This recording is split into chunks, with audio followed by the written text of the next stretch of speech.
President about to speak in a few hours' time, and I believe our senior reporter, Siphamandla Goke, is with the official opposition's leader, John Steenhuisen. Siphamandla, what exactly is Steenhuisen telling you he expects the president to say tonight? I mean, he's one of the people who will criticize what he says. I will ask him now, but I can tell you that John Steenhuisen does not believe what President Cyril Ramaphosa will say tonight will have any value, because he has delivered his own, the real State of the Nation address. He's the leader of the official opposition. John, thank you very much for your time. Having delivered the real State of the Nation address, I doubt you will be believing much what President Cyril Ramaphosa will be saying today. But before we get there, it feels different to be here this time around, isn't it? For many years, we have not been here.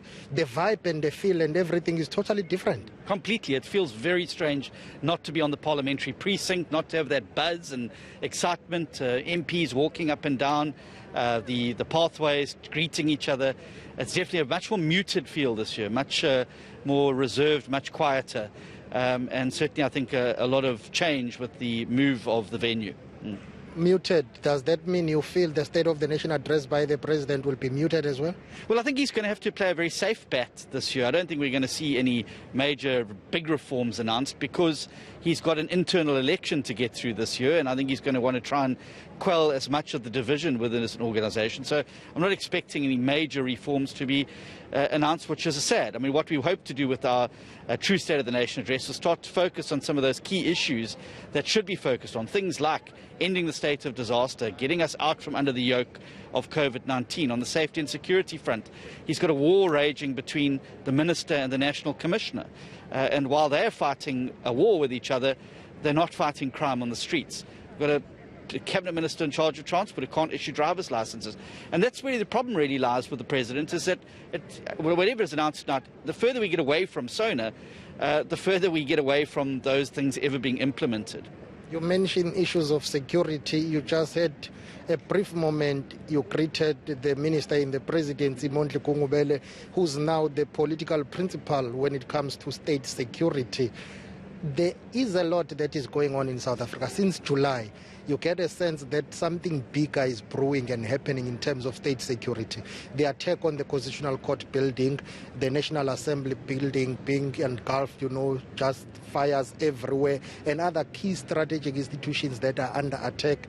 What do you make of the state security, or the security of the state and the country as a whole? Well, I think that all the problems that were highlighted in the Mufamadi high-level panel report are still existing today, and that's one of the things that makes me frustrated, and exactly what I've spoken about, the lack of implementation.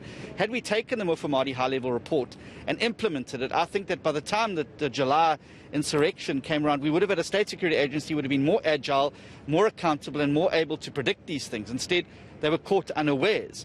So I think my good friend Mr. Gungubele has been passed a rather poisoned chalice, reforming the State Security Agency. And I'm afraid locating it in the presidency, I think, has been a terrible idea, and I don't think it's going to give the State Security Agency the credibility it needs. And that report about the July unrest, very scathing and very shocking indeed. Very scathing, very shocking indeed. But again, the other thing that we're not going to see a lot of tonight, accountability. There are 3 ministers identified there in that report who have failed. It says Cabinet failed in its responsibilities. The report pulls no punches. And yet, the police minister remains in his position, the then defence minister remains in the cabinet, and the then defence minister promoted to being the speaker, and the then intelligence minister remains in the cabinet. So there's very little accountability now that has flown from that, and certainly the Zondo report as well. We have yet to see any high-profile prosecution. The NPA are moving at a glacial pace, and I think South Africans are rightly getting frustrated that there's no accountability. Concretely and practically, what is it that you would like to see the president saying and doing that will change the state of the nation? End the state of disaster so that we can get South Africa working again, and remove the PPE and tender bypass system that's currently taking place. Focusing on making sure that there is a reform of the labour market so that we can get more people into work. We've got 42% unemployment in South Africa, the highest youth unemployment rate in the world. We need to give those people concrete steps, not hope. Hope is not a strategy. We've got to give them concrete steps about how we're going to get them into work, making sure we have a police service and security cluster that's able to meet the impending threat of violence that hangs over South Africa now, and then making sure that we are able, and this is most important, to allow those poor students and learners in poor schools to be able to catch up the 50% of their schooling they've lost over the last 2 years. It's already had a devastating impact on literacy and numeracy. We don't want to consign another generation of South Africans to unemployment. John, thank you very much for your time. John Steenhuisen is the leader of the official opposition, the Democratic Alliance. More and more leaders of opposition political parties will be coming here. And of course, after the State of the Nation address, you will have that debate that will take place whereby leaders of opposition and members will have an opportunity to debate what the president has said. As we take it back to you in studio.